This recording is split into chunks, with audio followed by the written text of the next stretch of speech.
All right, go ahead. Great. Well, good morning, everyone. My name is Justin McAdam. I am the chair of the Distressed Unit Appeal Board. Appreciate everyone for joining us today. Unfortunately, we're still virtual here, but thank you for humoring us while we continue to navigate this time. We have a lot of updates today for our agenda from the manager of Gary Schools, and so we'll be covering a number of items there. Before we go any further, I do want to recognize that we have posted notice of this meeting in accordance with the open door law, and that we do have a quorum to conduct business. Also, as a reminder, today as we started at our last meeting, we are offering an opportunity for members of the public and other interested stakeholders to provide public comment to the board. So if you do have an interest in doing that, please make sure that you get a notice to Courtney immediately, as we usually take that at the beginning of our meetings. Our first order of business today is the approval of the August 20th, 2020 meeting minutes. Everyone has had a chance to review those. Are there any corrections to the minutes? All right, hearing none, I'd entertain a motion. So moved, Rebecca. Thank you. We have a motion. Is there a second? Second. A motion and a second. All those in favor say aye. Or I'm sorry, we have to call the roll. Courtney, would you call the roll? Sure. Paul Joyce? Yes. Wes Bennett? Yes. Tracy Brown? Yes. Rebecca Kubacki? Yes. And Justin McAdam? Yes. All right, 5-0. Motion carries. Thank you. Courtney, do we have anyone who has signed up for public comment this morning? At present time, we do not have anyone who has signed up for public comment. Okay, fantastic. Well, as will become our custom, we will continue to take public comment at each of our regular monthly meetings. And so if you did not get a chance to sign up this time, there will be an opportunity at next month's meeting to sign up and provide public comment there. So appreciate everyone's participation as we move forward. Our first and our only order of business today is really to hear updates from the manager. We have with us Dr. Paige McNulty, the lead manager from the school corporation. Dr. McNulty.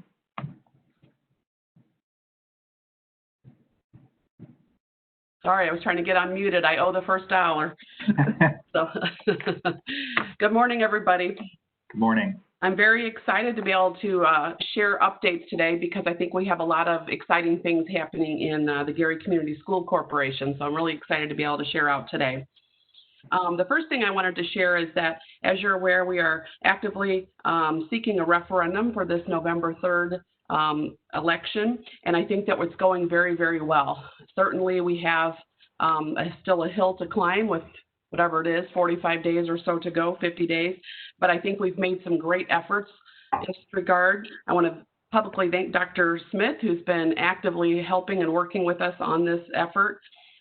Earlier this week, we did have the City Council pass a resolution in support of the referendum, which is great. We have had Eddie Melton, Erlene Rogers, Lonnie Randolph, and many, many others, local supporters who are helping us with this effort. We do have a robust team of about 30 people who are helping us daily, and many, many people, residents and teachers, helping us throughout the community. So I do think our efforts are going in a good direction, and I'm hopeful that this is going to get passed in November. So I did want to report out on that. We are in the process of selling many of our properties. I know we haven't been able to update you on that in a while, so I thought it would be prudent to tell you where we are. We did have approximately 32 properties, and we're down to 12. So I think that is good. We're moving in the right direction. We are going to be closing on several of those properties in the near future, and we are going to be putting sold signs in front of those properties soon, because I do think that obviously many people still think that we own some of those that have been sold, and I think that would be good for us to put sold signs in front of those properties that have been moved on. Additionally, I want to tell you that we have, as I shared before, started the hybrid option for our CTE programs. and that's going very, very well. We currently have students coming in 2 days a week and attending the rest of the days virtually 3 days a week. But we're going to change that in the near future and go to 3 days a week for CTE per the state's guidelines and requests. So we're going to be moving our CTE program to 3 days a week, and then they'll be virtual for the other 2. So that's going to be coming soon. And I also wanted to say that we are going to be forming a committee, and I'm going to be speaking with Ms. Dunham. She and I have quickly talked about it, but we're going to be forming a committee going forward to start talking about some reentry plans, in addition with Dr. Walker, the local health commissioner here in Gary, so that we can start talking about future plans for reentry, looking at the data to see when it's safe and looking at some options for when it might be feasible for us to return to school. I also wanted to say on a very, very positive note that our enrollment is up. So we are at this point 51 kids higher than we were at this time last year, which I think is terrific news. And we are still enrolling students as we speak. Actually, when I left to work yesterday, there were 4 new students that had walked in just as I was leaving to enroll their students. So students are still coming in. We know that the ADM count is Friday, and we still have then 3 weeks after that to clarify any conflicts that, for students who might be double enrolled at other schools. But at this point in time, we're 51 students higher than we were at this time last year. We are going to continue to provide training for our parents and our students on the Google platforms and the other educational tools that we're using. And I think that's getting better. Our teachers are doing a fantastic job of getting up to speed and continuing to push out the virtual lessons. They've been working very hard on their professional development and all of the new lessons that have come forth through virtual. It's a whole new world for those of you who are doing this as parents. So I think our teachers are doing a fantastic job, and we as administrators can pop into any classroom and provide assistance and support, and all the teachers are working in grade level bands to help each other with that process as well. So I think that the collaboration and the teaming is going really well. We have started our second cohort at IUN. And we are actually meeting with IUN on Sunday, this Sunday, just because time is short. And they've been a great partner. And we are discussing the details of the next group that have joined the cohort. And there's an additional, I think there's an additional 18 people that are joining this cohort. So that's been a huge success. We've got approximately 45 people in that cohort. And again, they'll be certified within 18 months, and then they're signing a 3-year contract to stay with us beyond that. So that's been a huge win for us. As a reminder, we are hosting the Roosevelt Alumni Group this Saturday, in which the historical landmark will be placed at Roosevelt. So we're happy to be a partner with that, and that will be hosted on the front lawn of the Roosevelt School. So that is a great thing that we'd like to celebrate. As I mentioned last month, we did receive the $212,000 for the GEARS grant money, and our district has purchased 275 devices for our teachers and staff, and all of these devices are equipped with cameras and mics that will assist with the virtual learning. We had applied for the Digital Learning Coach Grant through DOE and Bloomberg, and I want to announce that we were one of the districts that received that grant. That was a very competitive grant, and I'm very proud of my team for writing a well put together grant. So we did receive $80,000, which will enable us to have 40 of our teachers become the digital leaders for our district. So they'll become the trainer of trainers, if you will, for digital platforms going forward. So I think that's, again, a huge win for our district, and we're excited to get started with that endeavor.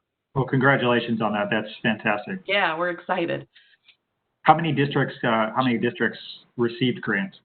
You know? I believe they only gave out 80 total. Okay, wow. And lastly, our district is beginning our teacher negotiations. We had our teacher hearing yesterday with Ms. Dunham, and so we are anxious and excited to begin our teacher negotiations process, and we'll certainly keep the board updated as that progresses. So those are those updates. I can answer questions before I move forward if anybody has any.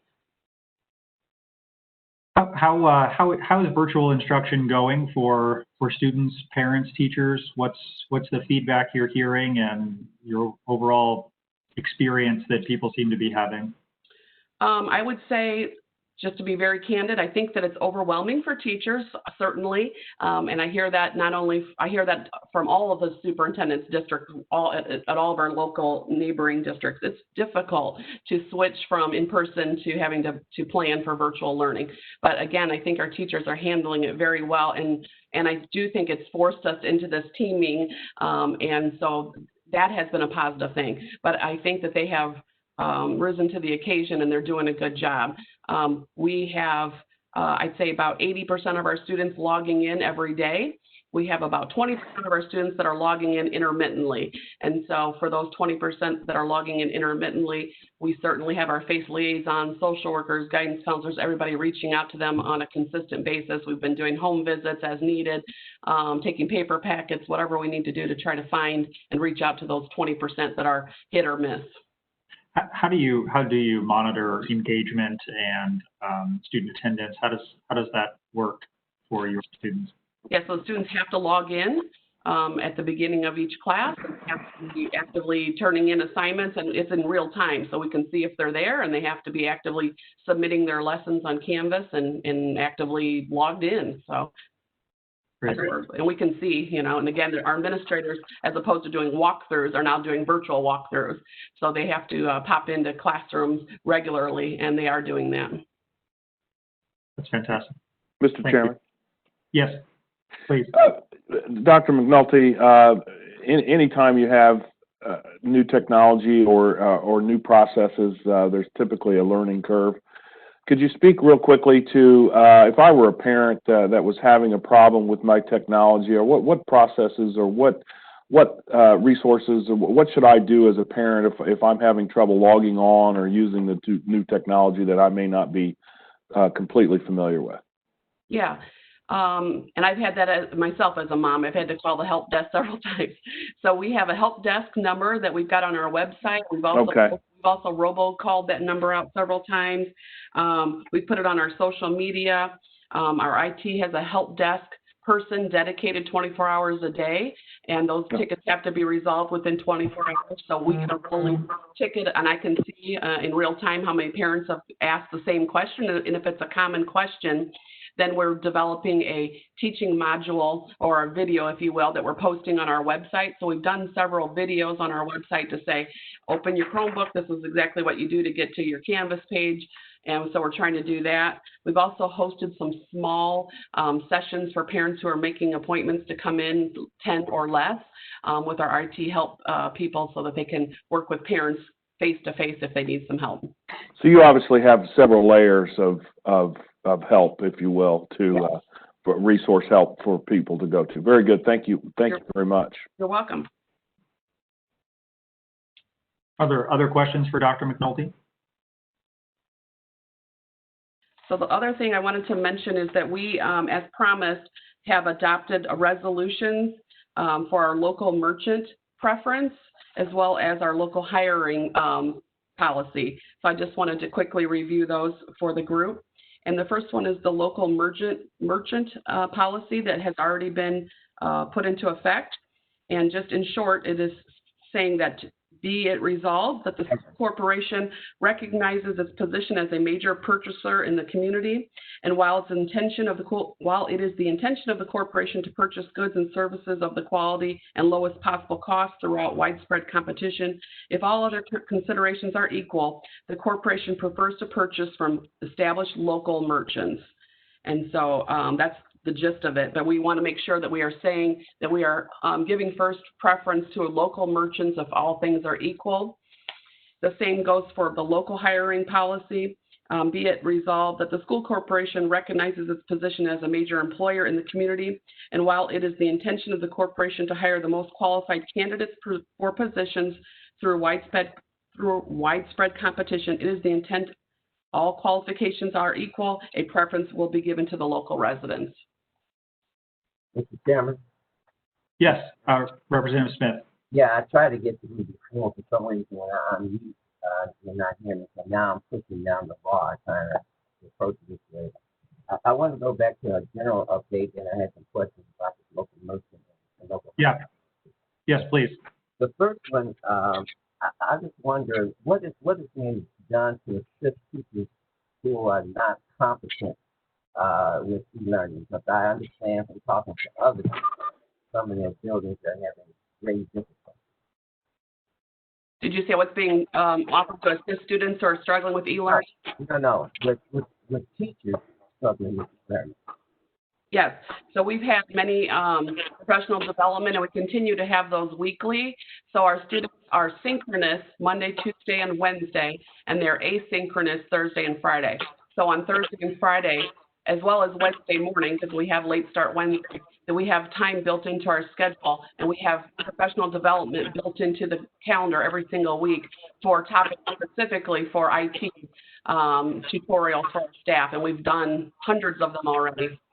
Have principals identified those teachers who are struggling and going in and providing assistance? Go ahead, Kim. Okay, so each school also has what we call a Google champion. So each school has a tech person who's a teacher on staff to assist any other teachers who might be having trouble with any of the Google platforms or any of the online instruction. And that person works with them one-on-one or in a small group, maybe virtually. So each school has that Google champion as well. Okay. And then, as I mentioned, in addition, we just received the grant, so 40 more teachers will get that digital micro-credentialing to be the trainer of trainers within the district. Have you, until you get that training provided, have you considered team teaching? We have team teaching already happening, so we have many special ed teachers partnered with our regular ed teachers. So we have tried to partner teachers in those settings who are, some are stronger technology-wise and some aren't. So we've tried to partner them already with someone who could assist each other. I understand there are some parents who have not picked up their Chromebooks yet. Is that true? We have very little parents who have not picked up their Chromebook. We have some parents who have opted out of picking up their Chromebooks because they already have their device. Okay. Now, to deal with the local, basically the ABM account, there's an ADA. How are you considering the ADA if you said some of the students are not participating? I know you said their membership is up by 51 students. So how are you dealing with the ADA, the actual attendance? Was the question, how are we counting for attendance? Yeah, for the daily attendance, how are you doing that count, given the fact that you said some of the students are not participating and not even using the home packages that Right. So the ADM count is for how many students have registered and picked up Chromebooks. The attendance is how many students are logging in daily. And so for those students who aren't logging in daily, again, we are reaching out to them, calling them, doing home visits. We've sent home packets. So that's something that we're still working on. Okay, when you send out a package, are you able to contact students as attendance? Yes. Yes. Mm-hmm. Okay.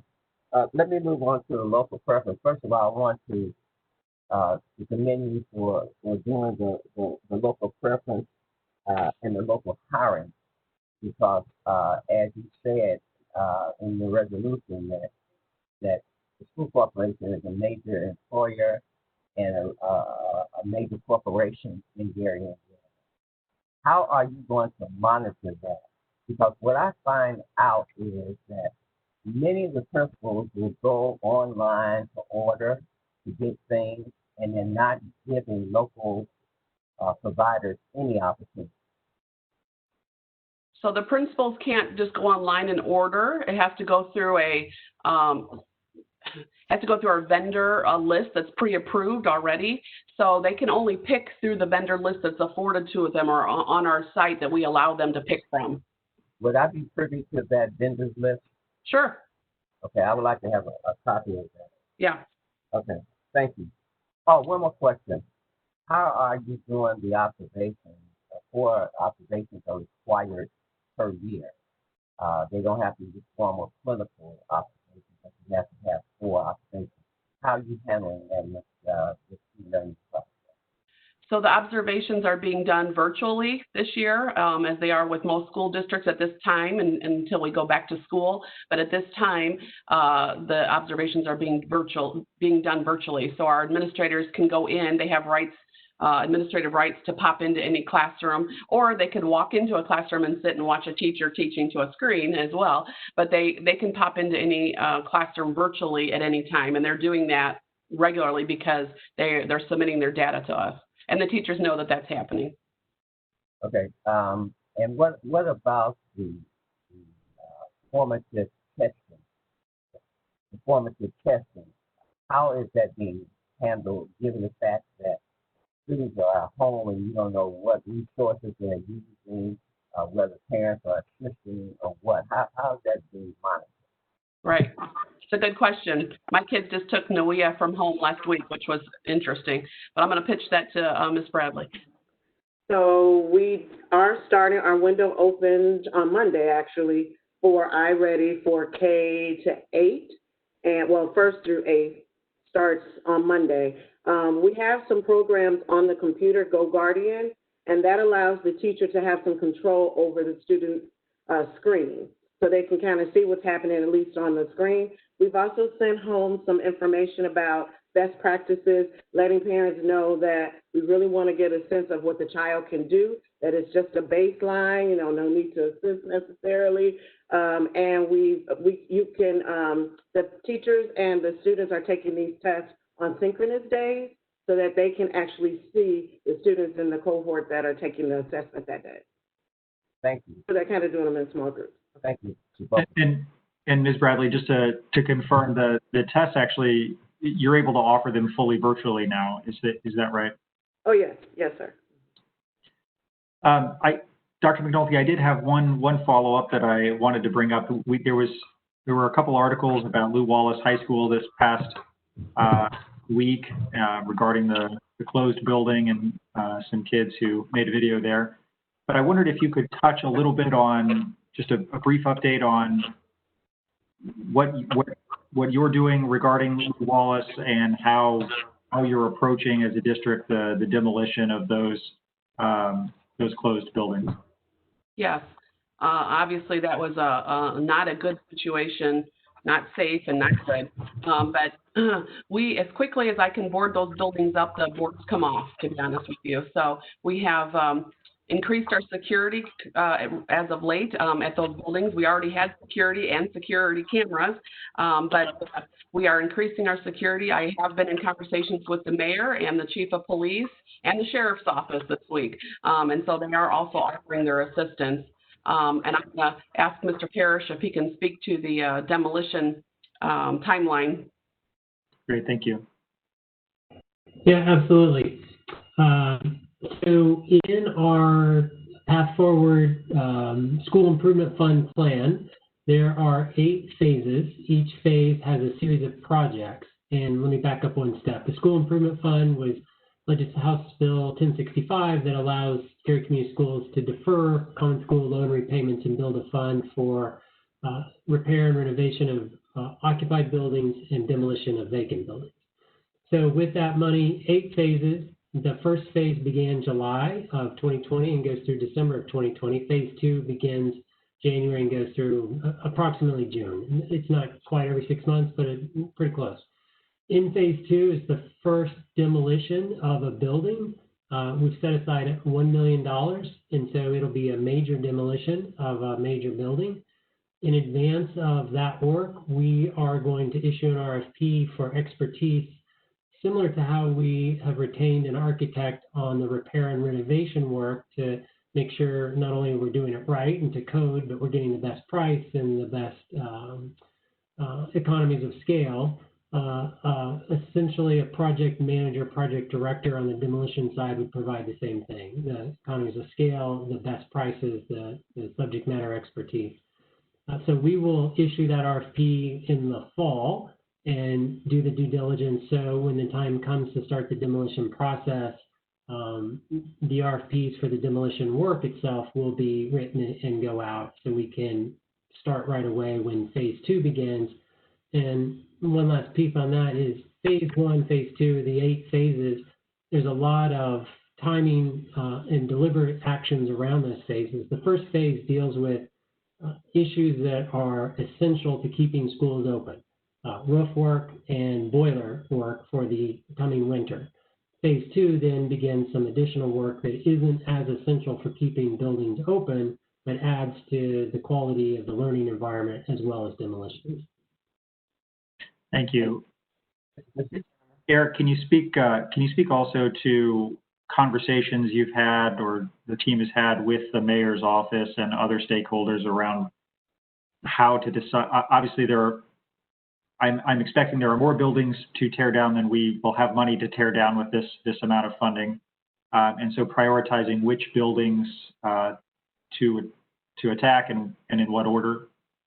Absolutely. The whole path forward in general, and then the path forward specific to the School Improvement Fund is built on a foundation of community outreach and engagement.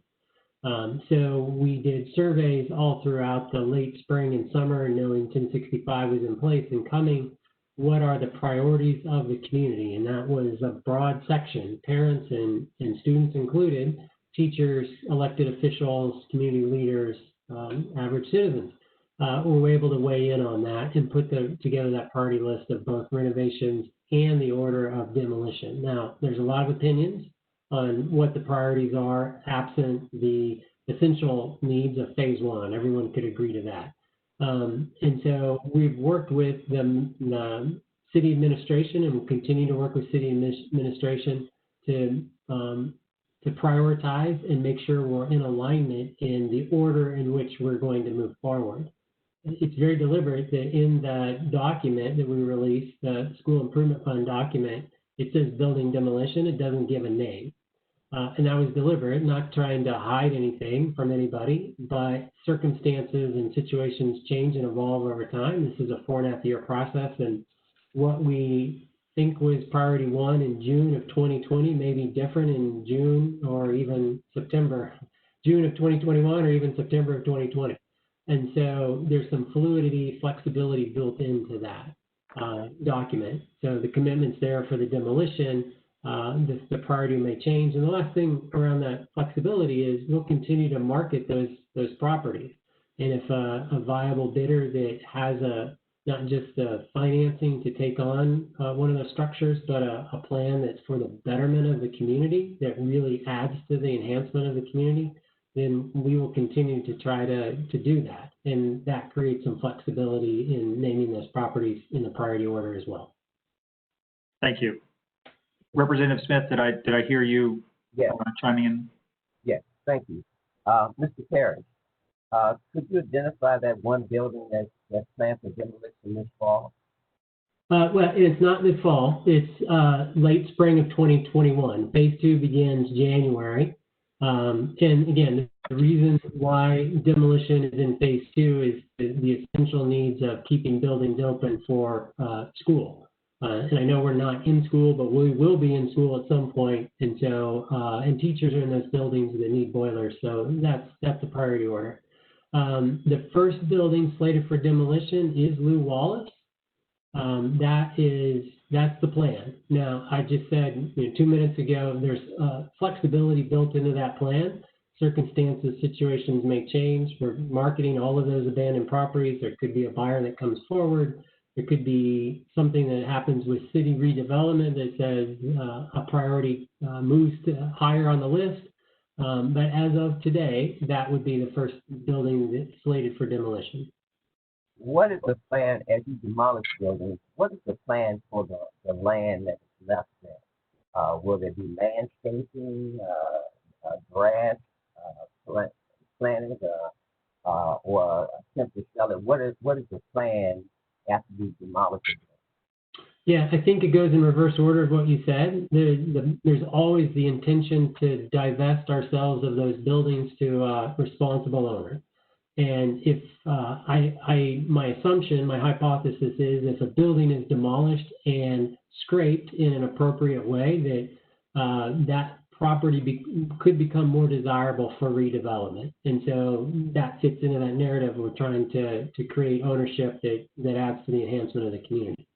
If that doesn't materialize as that demolition is underway, then our intent is to return that to the condition that's betterment to the community. If that's grass, if it's an open space, a green space, community gardens have been recommended or suggested along the way. Again, some flexibility around that. Okay. Has the corporation considered reaching out to some of the corporations that in other cities have developed senior housing in schools? I mean, you see that across the nation, but it hasn't happened here in Gary. Have we explored that with any investors who have done it in other cities? You know, I don't know if it's with investors who've done it in other cities. We've had conversation with investors and developers who have had that idea. I just don't know if they've, what their success record is or their record in other cities. There's a lot to that. There's a lot of pieces. There has been interest in those buildings and a lot of folks take a look, but there hasn't been a significant amount of interest that interest has turned into action. There just hasn't been a significant amount of that. I support the demolition of Blue Wallace in the first phase, but why was that a more recent event considered for demolition rather than an Addison or Norton has been vacated for 20 plus years? Yeah, and this was alluded to earlier. This was a lot of opinion on the order of demolishing buildings, and all valid, and I wish we could knock them all down today. One of the criteria we used to try to be objective is crime statistics. And if we look at the number of calls for vacant buildings, Lew Wallace had the most incidents, law enforcement type of incidents over the last period of time compared to the others. That makes sense. I've seen in the last week or two buildings where the doors are standing open. I don't remember one of them, but one of them I do remember, and that was Banneker School. The front door is open. Is there any patrolling and effort to close those doors? Because if you have the front door open, you're inviting people to come in. Absolutely. And I don't know specifically to Banneker. Yeah, as Dr. McNulty said in her comments, it's an ongoing issue of securing buildings and folks coming in and unsecuring buildings. It's where it seems like we're always playing catch up. We have increased security patrols, human observation of the buildings. It seems to be the best deterrent. At any moment in time, again, there's some catch up that seems like we're always doing, but we're trying to stay in front of that. Dr. Smith, if you get me those names of those schools, I will certainly try to address those. Okay, I'll have to. I guess when I see the other one, I don't remember. Yeah, just text me when you're driving and you see it. Okay, I will. Right. Thank you. Yeah, and I want to be clear. It's not our intention to leave a school in that condition, and that's not an excuse to say we're always behind. We want to secure those buildings to the best of our ability and do so. So I want to make that clear. Great, thank you. Why don't we move ahead? We have the transportation RFP next. Eric, is that you presenting that? That is Rob Tanner, who should be on the line. Fantastic. Good morning. Morning, Rob. We have worked with Mike LaRocco, I hope I'm saying his name correctly, with IDOE to develop this RFP. It is very detailed. Our current contract is with Illinois Central, and it expires July of 2021. We're hoping to create greater competition, and through that realize some reductions in cost and some efficiencies. Specifically, by not limiting the technology. The last RFP that was done mandated that a Tyler technology piece called Versatrans be used, and that is what we're using now. But talking with Mike and talking with the transportation director or transportation manager, we think that a lot of these companies have their own technologies, and we'd like to look at those and see if they're willing to implement them. That hopefully we can realize some a better competition and therefore reduce costs. We do have 2 one-year renewals with the current contract, but depending upon what these bids look like, we may or may not exercise them. I noticed in the RFP. Yeah, I noticed in the RFP there were 2 different scenarios. One, I think it was for a 3-year contract with 2 one-year renewals, and one for a 5-year contract with 2 one-year renewals. Can you give us some insight into the thinking with those 2 scenarios? Yeah, again, that was more about competition because many times with transportation companies, there is a large investment up front when they bring on new clients with school buses and possibly new technology. So trying to, be able to get bids from both, types of companies, like I said, it wouldn't even be necessarily a new company that would have that expense. It could be a very, it could be an existing company that has a lot of experience, but they still have to bring on new equipment to bring on new clients. So that was kind of the thinking behind that, is to give us the option, hopefully get more competition. Did I see that did I read it correctly that whoever the successful bidder is, the expectation is that they will locate their facilities, their buses within Gary proper? Correct. Is that something Illinois Central is currently doing? Yes, I believe that's correct. Are there other questions from board members for Rob? Yes. Yes, please, Dr. Smith. Thank you. Rob, for the present company that you have and the contract that you have, how are you handling that contract in the first place in the face of this pandemic and the learning process? What is being done with that company relative to the Illinois Central, relative to the contract?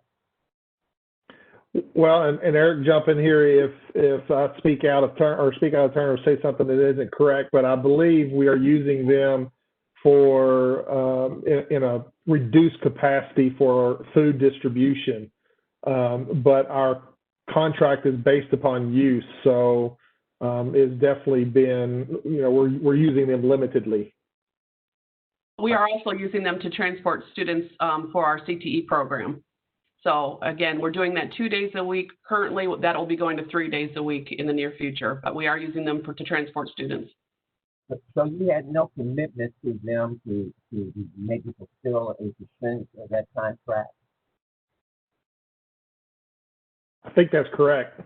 We don't have a commitment. Okay. Have they made an appeal to you? That's what I was privy to.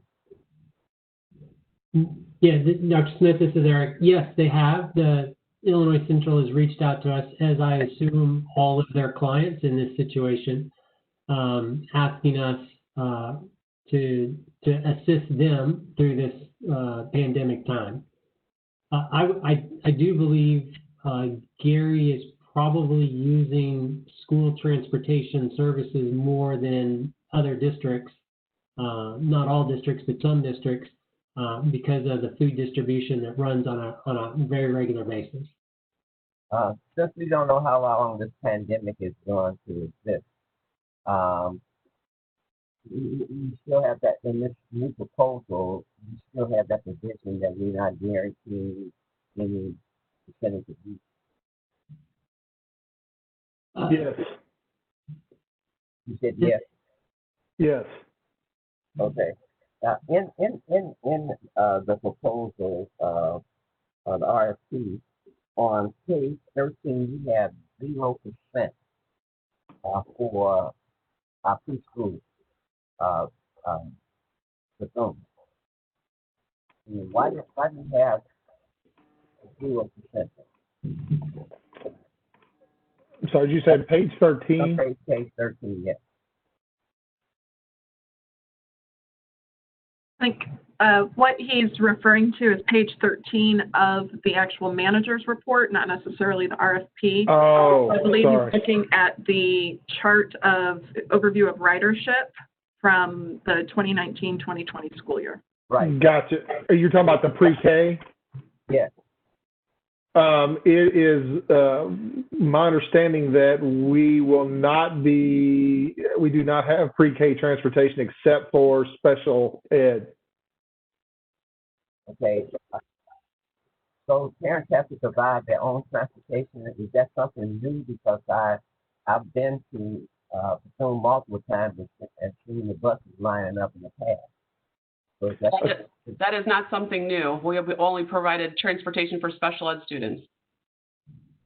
I've seen multiple buses dropping off kids in the past. I know that. I think those are special ed students' buses. You can't be that quantity. Pardon me? You can't be that quantity. I think in the last couple of years, they stopped the busing of pre-K students, and it may have been the last two, is what I was told. Maybe 2 years ago it was stopped. They couldn't provide the busing to those students unless they were the special ed students to Bethune. Okay. Also on page 26, and as Courtney is indicating, I'm looking at Dr. McNulty's report. On page 26, it talks about vandalism, and that the school corporation will bill parents for vandalism that occurs by one of their offspring. What happens if the parents don't respond? Where's the school corporation with the transportation provider if parents don't respond? Are you addressing the Path Forward plan? I think what I heard you say is that if a student vandalizes a bus, what would we do? We're going to bill that family or that student for the cost of repair. And what do we do if we don't hear back from them or we don't get a response from that family? Correct. I can't really speak to what we have done in the past, and I would have to talk, with the transportation director. But I guess, in my opinion, from my past experiences, the only remedy you would have would be, a civil action of some sort. And what responsibility would that be? Would that be the bus company or would it be the school corporation? I think that's what we're telling the bus company is that would be the school corporations would help with that. This is Rebecca. I have a question about that. Is there not some sort of insurance that would help in a situation where a bus has been vandalized? Yes, they do have to have insurance to cover that. Yes, but again, we're saying to them, to keep their insurance costs down, that we will help, with that billing process. At the end of the day, I think it'd probably be, if it will be because we don't own that property, that bus or what have you, I would think that the responsibility for the civil action would have to come from either the insurance company or from the bus company. But we're trying to say that we will help them, and that's pretty standard language from my conversations with Mike LaRocco.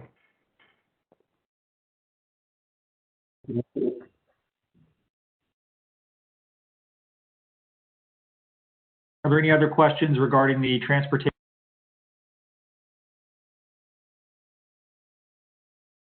Rob, could you touch just quickly on the path forward? I know this is, you're presenting this to us preliminarily. What might we see in the future as it goes forward from here? As far as the school improvement plan, No, I mean in terms of the RFP for the transportation services. Oh, I'm sorry, I understand. Yeah, we named the path forward is our. I see what you're saying. Well, at this point, we're going to post it, and I think it's pretty well outlined there. Let me go back and look, so I'm not telling you something incorrectly, but we're going to post it with your approval after this meeting, and we were going to have, in early October, we'll have a pre-bid meeting, and thankfully Mike LaRocco from IDOE is going to be there and help us with that. Based upon that, we'll get bids and we'll evaluate them, and we're hoping that we'll be able to select someone mid-December. Great. And that time frame was very specific, and Mike LaRocco helped us with that time frame as well. I imagine if you choose a new vendor, there's certainly some ramp up time that they'll need to be online and ready to go. Absolutely. Yeah. Okay. Well, great. Well, thank you very much. Why don't we go ahead and move on to the school improvement plan? Mr. Chairman. Yes, Representative Smith. Yeah, I forgot to ask when we were on the school improvement fund plan. I noticed that there was a allocation of dollars to the Corellis roofing company.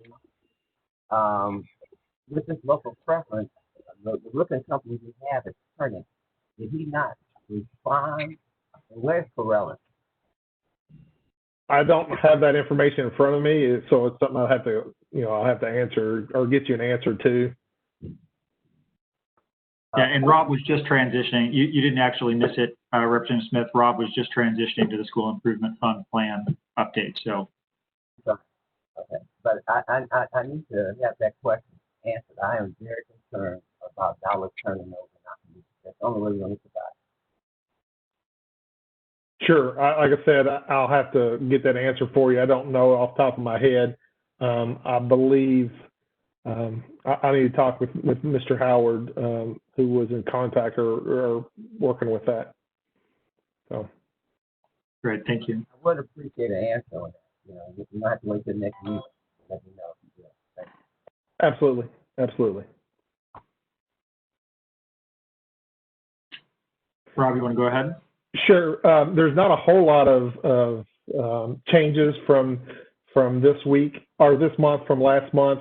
The biggest thing is we have selected an architect. I'm not going to mention the name just yet because we're in contract negotiations with them on hammering that out. They kind of went through 2 rounds, and I hope we'll be done pretty quickly. With that, there has been some painting and other things that continue on at Gary Middle School.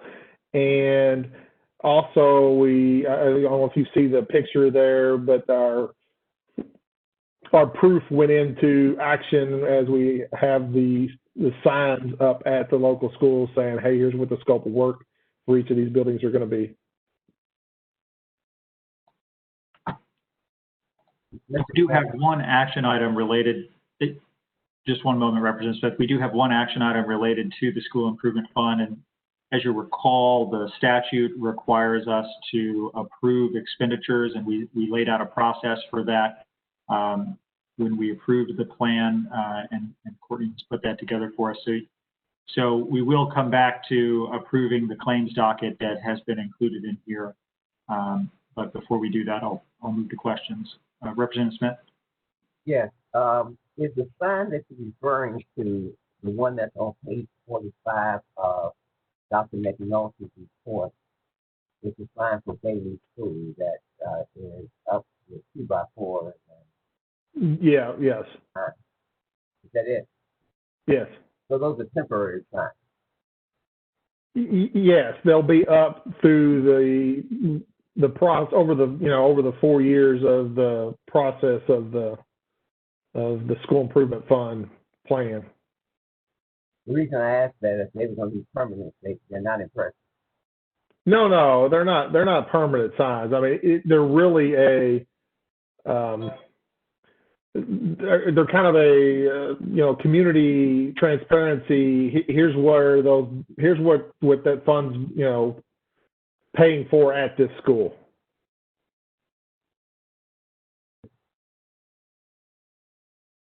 Great. Are there other questions for Rob or the team regarding matters related to the school improvement fund?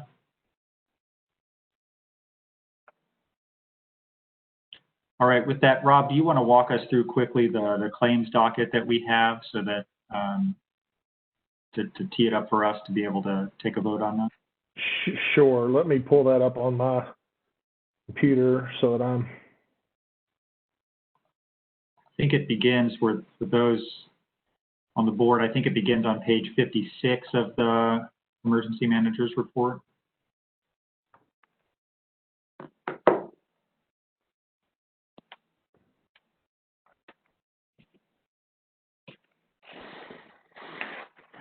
So what we have right now, as far as expenditures go, of course we have the new playground at Beveridge, but we haven't that has been awarded, but we've not had any expenses to date because we're waiting on those equipment to be manufactured.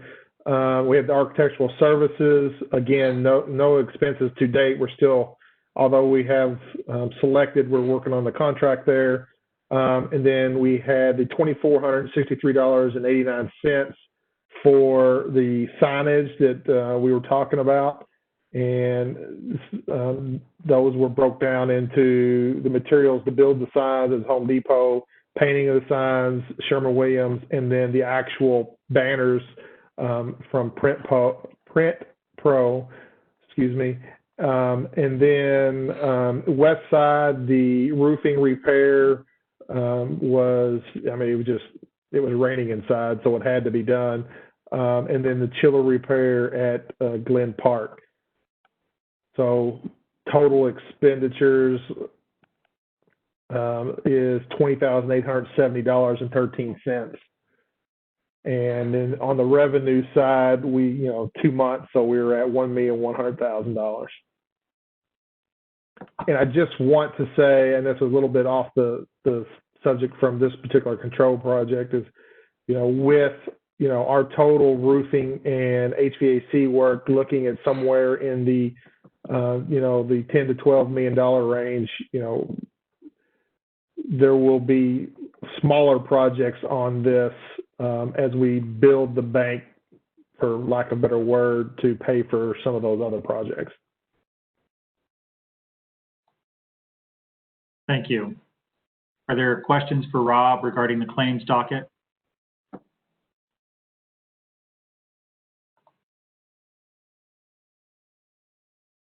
All right.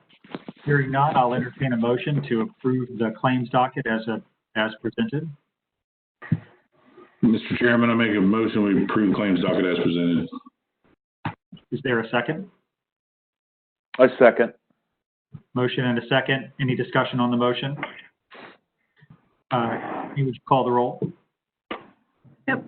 Paul Joyce, Yes. Beth Bennett, Yes. Tracy Brown, Yes. Rebecca Kubacki, Yes. Justin McAdam. Yes. 5-0.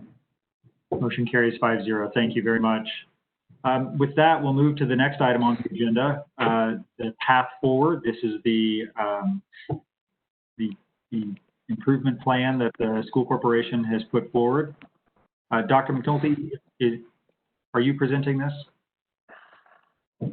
Actually, Kim Bradley's going to present it. I will explain as needed. Great. Ms. Bradley? Yes, good morning, everybody. I am very excited to be presenting the path forward to you today.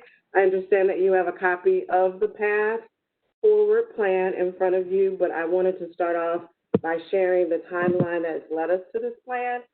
At a DUAB meeting, probably late spring, There were community members who shared their desire for a concise plan for improvement for the district on all fronts. They were interested in knowing what benchmarks there were for progress, and out of that came the creation of this Path Forward plan. So we garnered input for the plan through surveys and discussions, and put this draft together this summer. After additional sessions to gather information, we have put together the plan you have before you, and we'll continue to solicit community input as we go forward. The plan is currently on our website. It can be found there, and we will reference all of the parts as we move forward this morning. As a part of our continued commitment to transparency, progress towards the targets within the plan will be communicated via a data dashboard. We will seek input from stakeholders in the, well, first of all, next month you will receive a draft of that data dashboard, which will have those areas of the plan that we will let you know where we are on our improvement toward those. That will be next month. And in November, we will garner some additional support from and input from our stakeholders. And the final iteration of the data dashboard will come to you in December, along with the benchmarks for that first quarter. The plan itself has 4 pillars, and they are academics, community engagement, fiscal, and day-to-day operations. Under academics, we have several points that we will communicate with you and our community stakeholders. Some of them under academics are we will increase our graduation rate.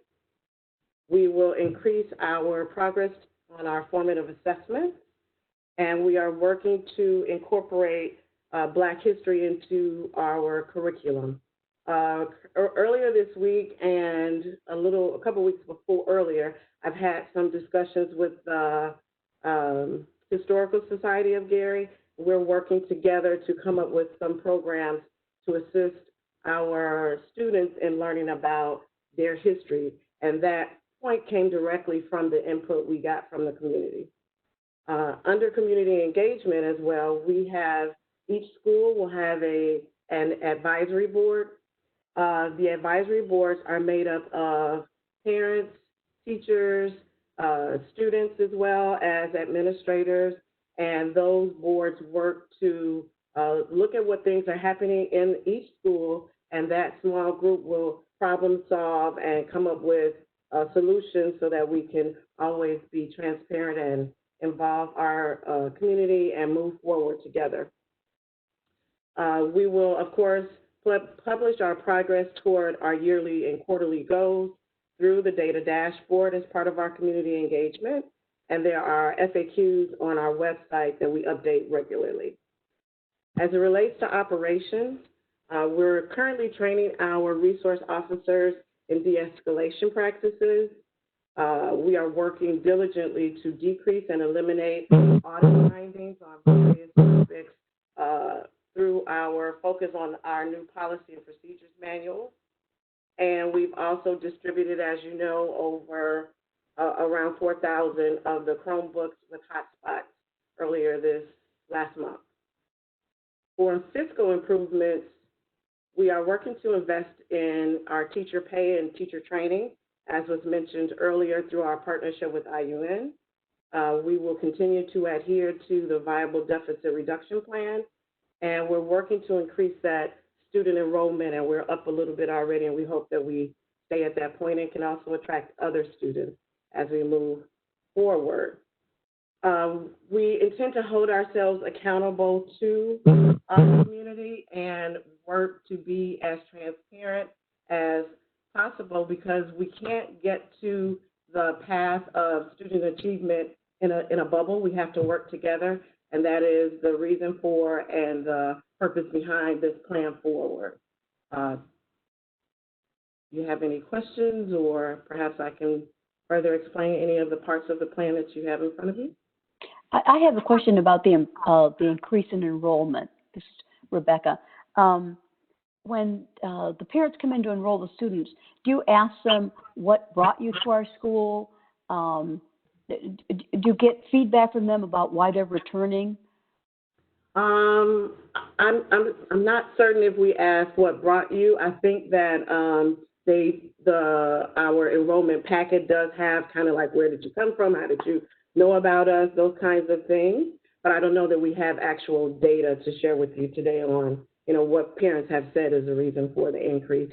And it may just be the fact that we were a little ahead of the curve, I would say, on having those Chromebooks readily available for our teachers and families. And so I know that is a big, that was a big thing that people want to, we're going to be virtual. A lot of our stakeholders needed to be able to have access to that online learning. Mr. Chairman.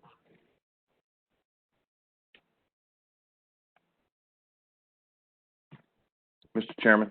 I owe you. I have to put $1 in the jar. Commissioner Bennett, please. I'll be right over to get your donation.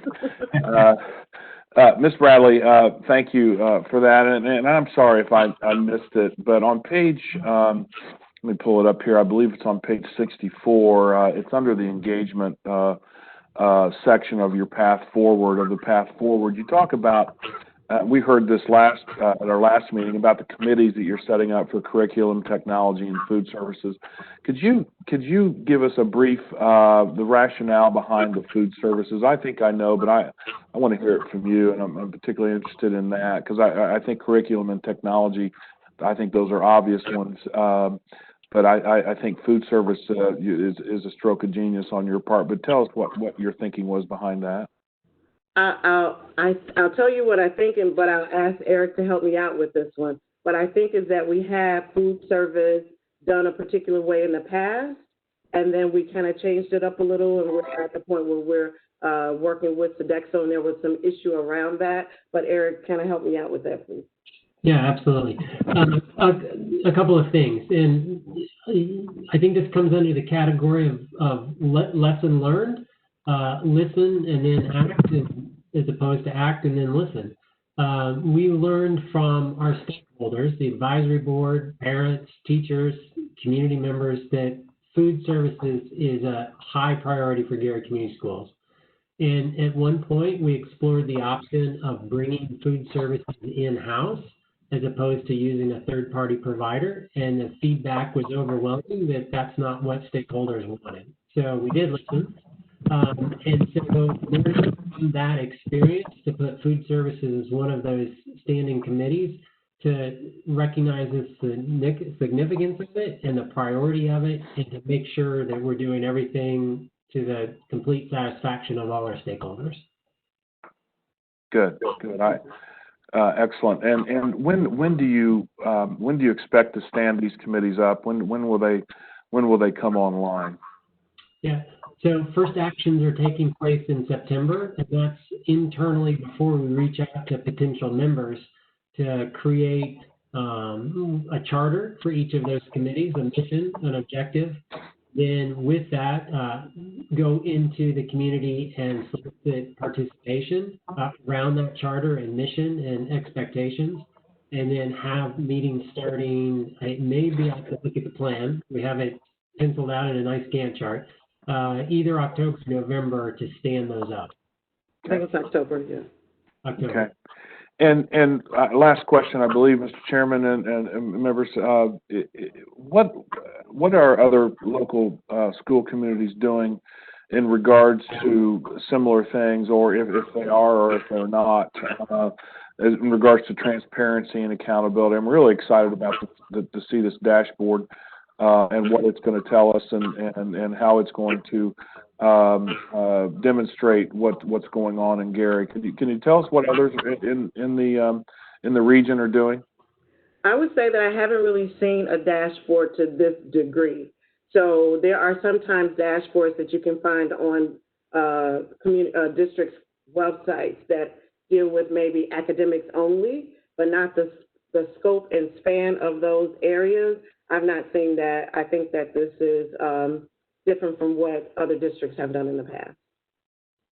I would agree. I haven't seen anything like this across the state. I think this is groundbreaking, not only for Gary but for the state. And I'm excited for you, for Gary Community Schools to break some new ground here. I agree, Mr. Bennett. And I've actually had our superintendent's roundtable ask me for copies of it so that they can model it.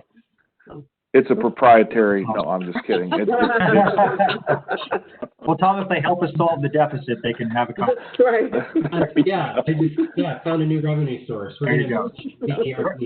Thank you very much. Representative Smith, I see you have your hand up.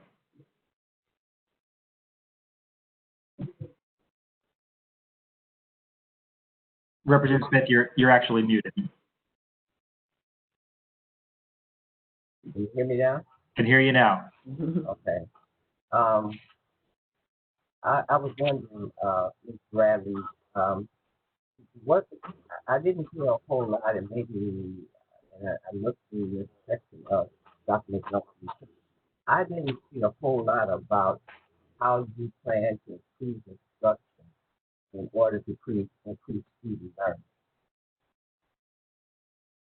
I'm sorry, will you say that again?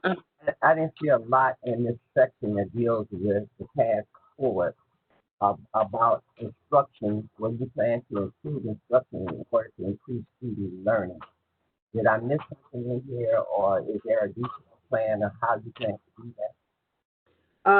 It is, I guess, kind of inferred, but I think you're right. The instruction piece, the curriculum piece is there, but the actual instruction piece is kind of inferred. What I think that has happened at least in the last couple of weeks is we've been focusing on that digital instruction, kind of like how to take the practices that we've done face-to-face and translate them into this digital world. And so part of that has been the training, the grant that we received to train our teachers. And then a lot of the discussion has been around where are we now and where do we want to be and how do we get there? So let's say the data point around increasing the formative assessment goals, the growth scores, will mean that some instruction will have to be more tailored to student needs rather than group. So instead of lecturing to a group of kindergartners, we're going to have to begin to focus on some individual and small group instruction. And that can be done digitally as well, but it takes some thinking and some work with the instructors to kind of think about, or the educators about how to do that in this setting. So some of the programs that we use have breakout rooms, like Zoom has breakout rooms, and Google also has some of those, so that you can put those students into small groups and work on those areas that they have both deficits and strengths in, so that we can bolster the growth that we're looking for toward those that you see in the plan. So Dr. Smith, we will be reporting out the results of that plan as the quarters go on here. So you'll see the results of the pieces that we're putting together for our instructional plans. The results itself will be reported out. But if this is to be a transparent document for the community, and you don't address instruction, I think you're missing a very important part, because if you look at your contract, there's some performances that are connected with your academic performances that are connected with your contract. So I urge you to focus on that. My next question is focused on curriculum. You talked about involving African American history, or I guess even Hispanic history into the curriculum. As you plan, one of the things that you need to do is you do assessment. You need to go back and look what has been done in the past, what your president is doing, what you want to do, and how you're going to do it. So when you go backwards, I suggest that you look. Gary had a Afrocentric curriculum. I've actually seen it. Yes, and we dropped it because of all this test craziness that's going on. Mm-hmm. And so I would suggest that you might want to use as a resource Leslie Green, who's a retired teacher, and she can give you names of other people who are a part of creating that. And it was that successfully infused into our curriculum. And so you might have a template to use. I'm not trying to say what to do, but it might be a template you can use to do what you want to go. Yes, I have seen that. One of the English teachers at the high school shared it with me. And what we were looking to do is do some thematic teaching around those areas. So pulling in those, still sticking with the standards, of course, but utilizing the content to teach those standards. And you can do math, science, all of those different areas, kind of thematic projects around those areas. And it can be scaled to high school, middle school, even down to kinder if done correctly. And so my discussion with that teacher and a couple of the curriculum folks is that we will pull those people together who have the knowledge of that and work together to create that curricular piece. I'm sure you're aware of this, and Dr. McNulty as well. If you could just work with teachers to step development of how you can use it, it doesn't mean that you got to set time specifically for African American history. But absolutely, it's reading documents that doing reading, doing science, and using that in. So you're not setting aside time specifically for that. Right. That's exactly right. That's why she said thematic. So thematic goes across all phases of the lesson. And you're right. The stories that we read to the children make certain that they show different cultures and all of those. That's part of the discussion that we've been having.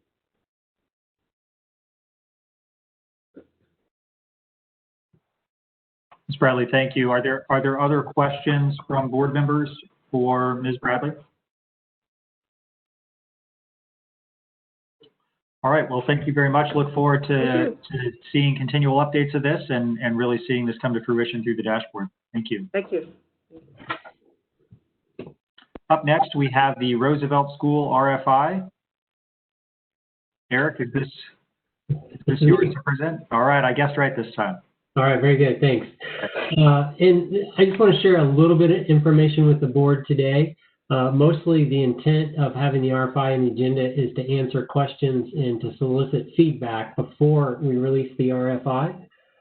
Before I go on, I do want to thank Brad Miller with Indiana Landmarks, who has spent a lot of time with us, Gary Community Schools. Indiana Landmarks, if you recall, in August released an annual report with 10 of the most endangered buildings in Indiana, and Roosevelt High School, the building, is on that list, which is actually a good thing. It brings attention to the building at a not only state but a national level, and it will elevate this RFI that we can leverage that stature and the announcement Indiana Landmarks gave and standing to the building. We can use that to our advantage. So I publicly thank Brad Miller and his organization for all the work they've helped us to get to this point. I won't go through the document in its entirety. The intent is really to set the significance of the building to those who are considering responding to this request for information to reuse, repurpose, to renovate the building. It really is a significant building. We take that very seriously and recognize the weight and the heaviness of that responsibility.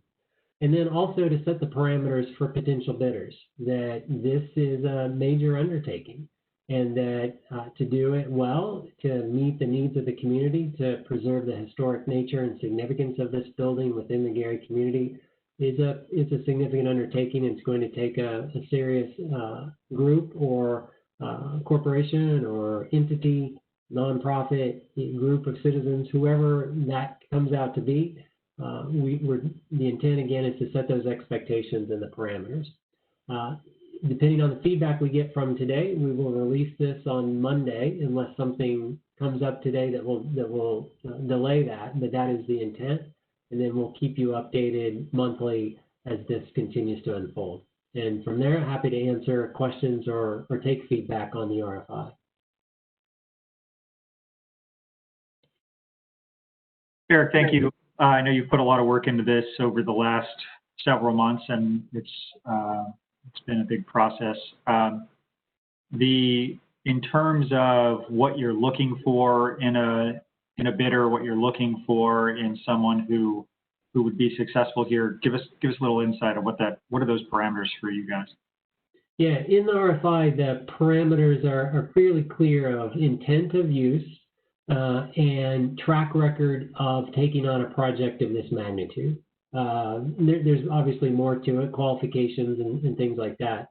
But really, we're looking for not just well-intentions. Lots of folks have well-intentions and want to honor those well-intentions, but at the same time, to really repurpose, reuse, renovate this building, it is going to take some organization that has done similar projects. Now, that's not to exclude folks who haven't done a project like this, but can bring a team together with the funding, the financial backing, the wherewithal, the experience to take on this project. So it's somewhat vague in that there's not a predetermined outcome. I don't want to pretend to say here's the expectation for what it looks like in the end, other than it serves the Gary community in the best possible way and preserves the legacy of that building. I get that that's somewhat vague and subjective, but it's purposeful in that intent to leave it flexible, and the expectations are clear that that is part of the process. So you've really left room for someone to come in and cast a vision for this building, for this property, and really the question is, can they do it? Can they do it well? And is it something that is consistent with what the community would want from that? Absolutely. I couldn't say it better. Do you, speaking of the community, I know we've touched on this before. How do you see them being involved in the process going forward, and certainly in the selection process? Yeah, absolutely. Lots of folks involved. Gary Community Schools, MGT, is running the RFI process, putting that out and running the technical, the mechanical side of it. The decision-making process will be broad. We have continued to work with city administration on this, the advisory board. Our intent is, once the RFI is released, is to form an evaluation committee and be really clear about what that involves. That will be input and feedback into the ultimate decision. It's not going to be a pure democracy where each committee member gets a vote and that's how things will be decided. But the voices of the community from a cross-section of the community is essential to making sure this does meet that overarching requirement, what is best for the Gary community. And so it will be a broad consensus and backgrounds of folks involved. Great, thank you. Representative Smith, I see you have your hand. You're on, Representative Smith, you're on mute.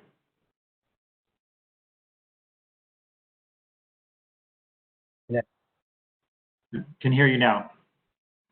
Thank you. I guess I owe quite a few dollars to that. Yeah, Wes's jar is growing by the minute. Yeah.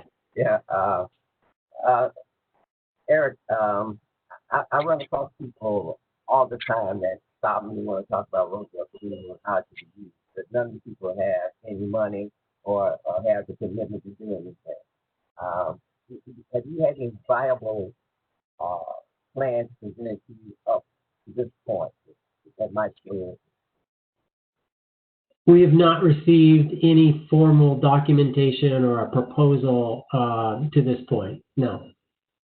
I'm not formal. Have you had any discussion with people who had money and resources, and as well as the history to be able to accomplish something? A little bit fuzzy there. I think three pieces of what I heard. We've had conversation with groups that are interested in the building. No one has revealed their bank account, but I think there's an assumption, valid assumption, that some of those groups that we've talked to do have funding that's viable, but nothing has materialized to this point in presenting a proposal. Nothing has gone beyond an interest level stage. What are your plans to get this RFI across out to the public? Is this going to be local, or are you going to do have an effort to communicate it and ask me what are your plans? Yeah, I'll use the phrase cast a wide as net as possible. So we'll do the typical channels through our website and the local channels to distribute it.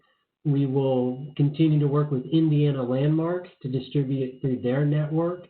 And I can't say for sure. We've had conversations with National Preservation Organization, and ideally we can leverage that network as well to distribute the RFI, again, to cast a wide as net as possible. Good. Are there other questions regarding the Roosevelt RFI? All right, well, Eric, thank you very much, and please keep us up to date as this progresses. Sure. We next have a brief update on the operating referendum and the what we're calling the control document. And I believe this is in an effort towards transparency of the referendum. Yeah. So I'm going to ask Ricardo Zeppin from MGT. He's going to talk about the control document, and he will keep the floor and continue on when that's finished with the viable deficit reduction plan update. Great. Ricardo, welcome. Thank you. Good morning. Thank you for having me. Likewise. So essentially, we all been working very hard to try to pass the referendum, and to put it bluntly, passing the referendum is the most clear way and direct way for us to get to a balanced budget. We're expecting to generate about $8.9 million a year from the referendum, and this will help us tremendously to get to a balanced budget. However, we understand that one of the main concerns with the referendum is accountability and transparency. So to mitigate the concern, we have created what we call a control budget. It's included in your package. Essentially, we will be sharing with the public at least quarterly. This is how much we have gotten so far, and this is how much we spend in each of the categories. We are the funds will be spent in 4 categories. Are going to be in, compensation as far as increased salaries for teachers and staff, improve athletics, arts, for safety and student support, and to balance the budget. So we just want to be able to tell the public and the board, this is where we're at now. This is exactly how much we received so far. This is how much we spent so far, and this is how much we have left to spend on any of these 4 activities, or activities that go up to any of the 4 categories we're intended to spend the funds on. It's just a document that's going to help us tell the public this is all trying to be transparent, accountable, and you can hold us accountable to how we're using the funds, pretty much. Yeah, thank you. I think that's very important. Obviously, we want to make sure that we keep our promises as we're promising here, folks, how we'll spend their dollars that we're asking them for, and so it's incumbent upon us to tell them how we will do that. Sorry. Representative Smith, I see you have a question.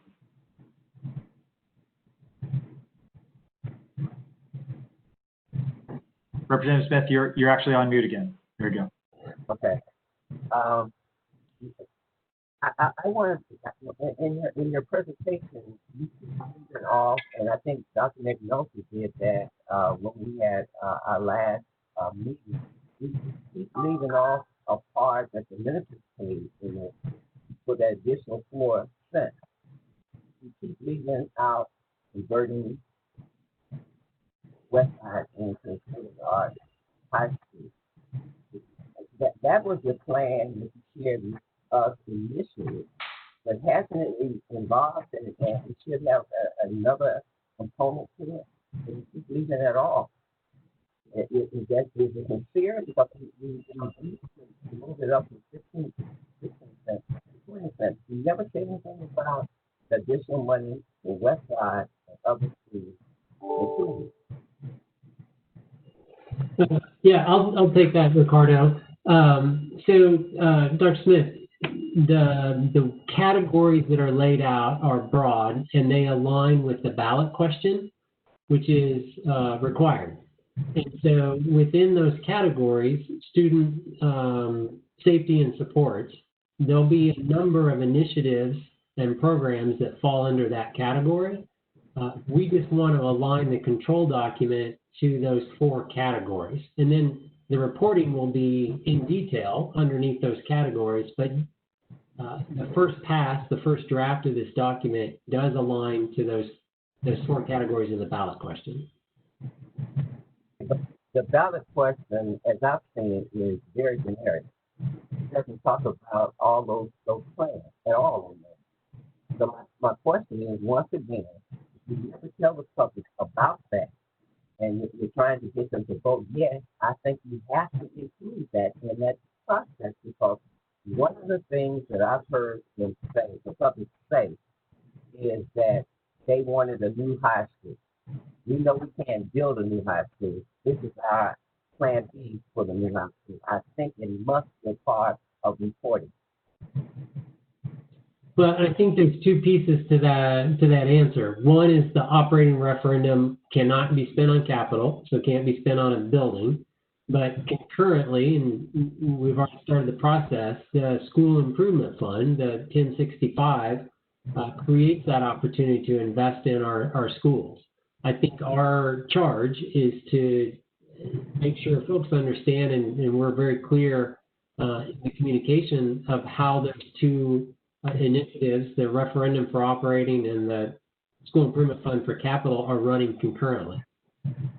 Can be included for maintenance. So we can talk about the improvements that we're going to do for West Side. We can do a better job of including that, Dr. Smith. Okay, because, I was a part of that discussion with the minister, and we never hear what they said in essence as we were campaigning for the district. I understand.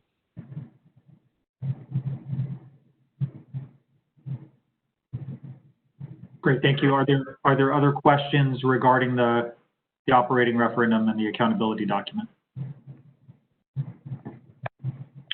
All right, Ricardo, do you want to take us into the viable deficit reduction plan update? Sure. This section, I'm just pretty much going to go through your package. Pages, as a VDRP, is going to be pages 80 through about 105 of your package. So if you want to follow me along, that's fine. So the first thing is the report structure. This is very similar to the previous updates. This is update number 5. Our original document was submitted January 2018. Essentially, we have the first section is the sector summary. The second section presents the initiatives. The initiatives, which are about 28 of them.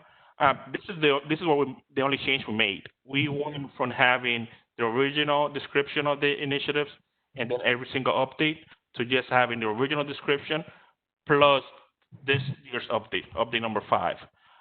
Essentially, we try to get the document make the document a little easier to read, going from about 400 pages to 97 pages.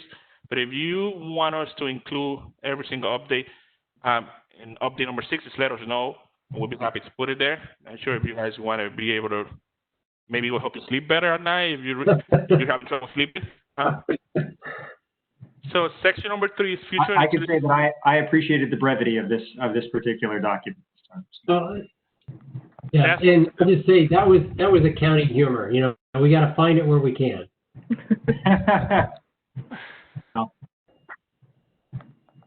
Go ahead. So section number 3 is just mostly future initiatives. Section number 4, it will be if we decide to reconfigure the corporation into a K through 8, K through 6, or based on geographical areas. And then section number 5, it will be it's a section where you just have a table that says this is what each initiative is going to bring every year. It's projected to bring or estimated to bring every year as we move forward. All right. From here on, I'll move to the second summary section. Essentially, as of January 2020, we projected the deficit to be $6 million, and we did not update the deficit as of June 30, 2020, because we're only doing it on an end-of-year basis just to avoid fluctuations and timing differences. So we'll update the deficit in the following, then update number 6. However, the deficit has gone down from $18 million to about $18 million in January 2018 when we submitted the original plan to about $6 million as of January 20th of this year. We, however, updated the debt, because the debt we make constant debt payments, and we know exactly how much we owe every month as we make payments, or every 6 months. So that's easy. There's no fluctuations. Currently we have about $79 million of debt, including $78 million of long term and $1 million of short-term debt. That is down from about $104 million in June of 2017. All right. The next section is we have the graph provides the total initiatives, 31, 28 present, 3 at 31, and then 3 future initiatives to get to 31. So far, we have started 71% of the initiatives, and 29% have not been started as of June 30th. But that includes the common loan school repayments, which already started in July, but in this RFP is showing us now started because it started July 1st. The next section is the variance analysis. Essentially, what this table provides is in column 2, the second column you have. I'll take the 2A as an example. The original plan indicated that by this update, by update number 5, we're expected to receive $10 million of fiscal benefit, and so far we haven't received anything.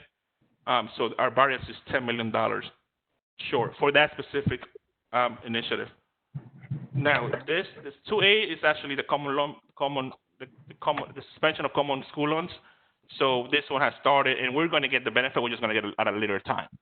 And what I want to make clear is that when we say fiscal benefit, we don't mean deficit reduction. Fiscal benefit implies that we're getting a benefit for it. It doesn't mean essentially that it's going to go towards lowering the deficit. I'll give you an example. The same initiative, 2A, we're using the funds from the common school loan suspension for improvements to schools. So essentially, we're stopping the payments, but we're using them for other purposes. So it doesn't necessarily mean that we're going to use those funds to reduce deficit. That is the key difference. Now it helps a little bit because now we don't have to use funds from our general fund to do the same purposes, like when emergencies turns out. But it's mostly to do with to perform activities that we were not able to perform if the payments were not suspended. All right. The next section, which starts on page 89 of your document. These are the same graph you have seen before. They just updated with the new numbers and the new estimates. Essentially, the graph on page 80 just gives you an estimate of what we expect our revenue-generating initiatives to provide. So if you look at 2021, we expect our revenue-generating initiatives to provide about $14 million, a little bit over $14 million. The graph on the next page has the revenue generated in green, and then in red is going to be the cost reduction. So in addition to having incentives that generate revenue, we have incentives that will reduce costs. So the red is what the cost reduction is expected as of right now throughout those years. The next graph is the investments that we'll have to put into to generate the initiatives. So there are some initiatives that we're like purchasing accounting software where we have to actually spend. The next graph on page 92 is adding a dotted line or dashed line so you can see the net benefit for every year. Essentially what it is doing is taking the revenue, adding the cost, and then subtracting the investment. And this is going to be your net benefit for that particular year, projected net benefit.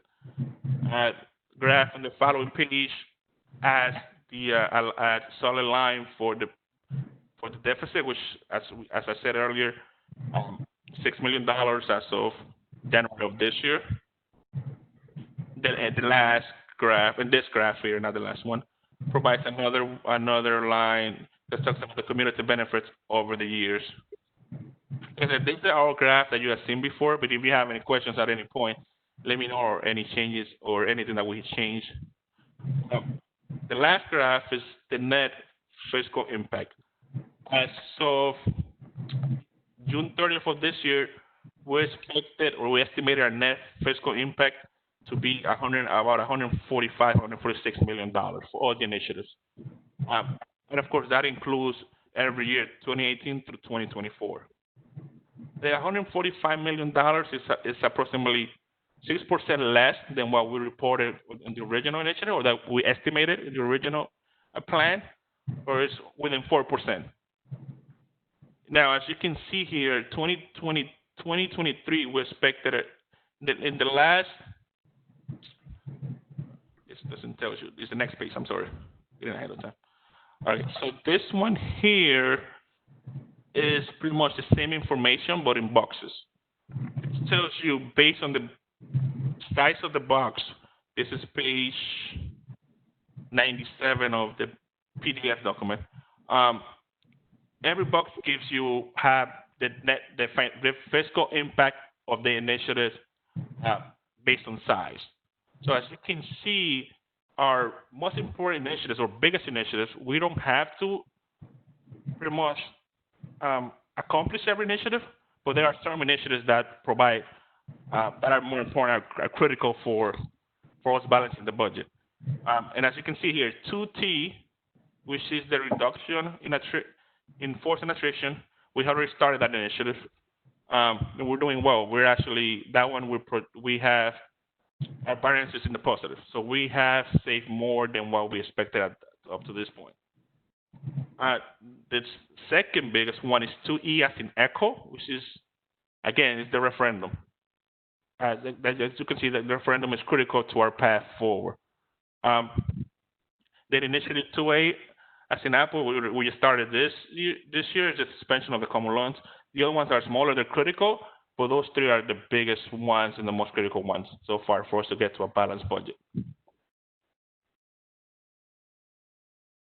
All right, now I'm going to move over to page 99 of the document. And this is where we see that we provided this table, we added this table here, since we took the details for each initiative out of the report to make it a little more user friendly. We provided this table here just to give a brief overview or a glance of a summary of this is what we reported on every update for each initiative as we updated the plan. As you can see here, if you go down to page 101, update number 4, we reported a total net benefit of about $130 million, and in update number 5, we reported a total net benefit of about $145 million. Now, the big change is due to the fact that when we did our update number 4, we were being conservative with the common school loans repayments, and we were saying that it would generate about $8 million because we took the conservative approach. And the update number 5 is actually, that number went up to about $25 million, but that's because we know what we're using actual numbers. We know exactly what the funds that are being deferred to the common school loan, to the school improvement fund.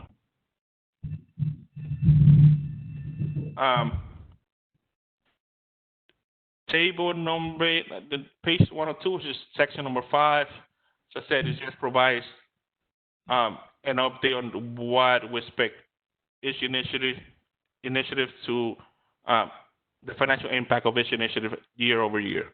So it will list the initiatives and then what we expect the financial impact to be year over year, 2018 through 2024.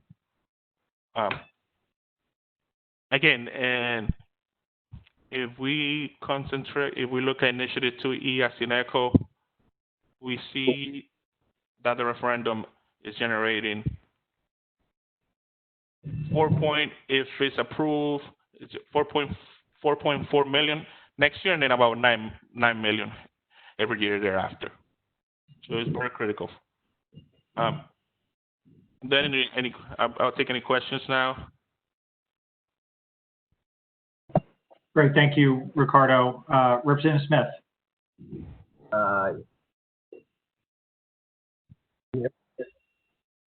Can you hear me? Just barely. Okay, I'll try to speak louder. With the collection rate in Gary, you're building the referendum into many aspects of this deputy. Have you considered the collection rate for Gary? I think is the question in the anticipated or estimated projected revenue for the referendum, does that include the collection rate? And it does. Okay, well, it's talking about 9 million, and I know that you're not going to get a collection rate of 9 million in a year. That's the net amount. Amount? Net.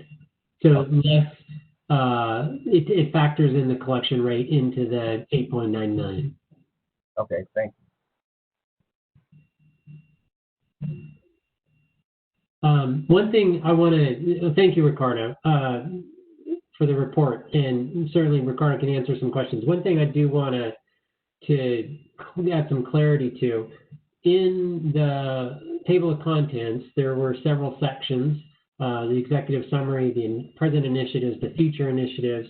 Section 4 was information on potential cost savings around a K-8 district, a K-6 district, or a reboundary of the district. That's not new. I just want to bring that to everyone's attention with a little more clarity. That's not new. That section has been in the Viable Deficit Reduction Plan since the original plan was created and presented in January of 2018. But those sections are right out of the legislation, the original Bill 567 that created the emergency manager. And in the deficit reduction plan, the reason we don't talk about those is those are as requested. They're placeholders that just fulfilling the requirements of the legislation, and that if the time ever were to come that we were requested to create scenarios for those, we would do so. But there's, when we look at the Viable Deficit Reduction Plan, we're looking at the present and the 28 present initiatives that are creating the deficit reduction and the net benefit that Ricardo presented. Thank you, Eric. Are there any initiatives that you see as not? Are there any non-viable initiatives at this point? Non-viable. Let me. We have. I got one, Eric. Initiative 2I. I got it written down here. I believe it's 2I. Yes, implementing an online program. That initiative was discontinued after this year because the enrollment figures were not, just wasn't growing. Okay. That's the only one so far. Yeah, that's a great example, Ricardo. Thanks for pulling that out.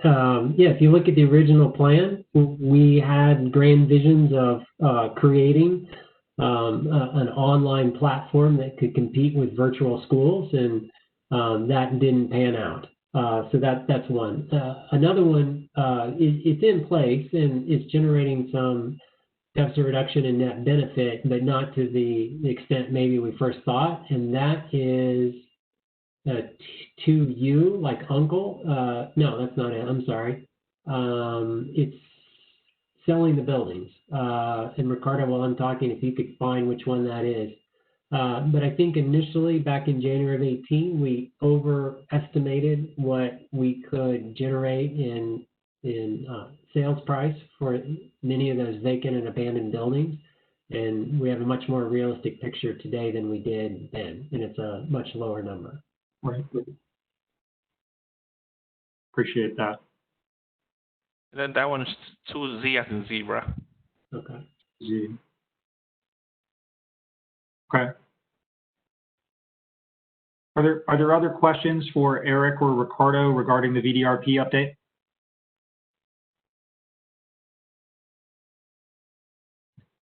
All right, we're a quiet group today. You guys are you're lucking out.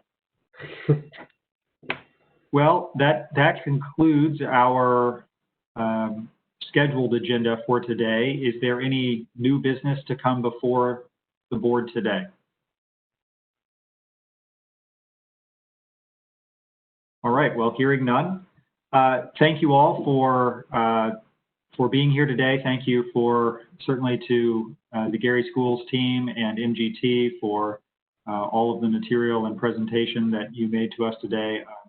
Appreciate you keeping us informed and up to date on how things are progressing there, and we look forward to talking to you again soon.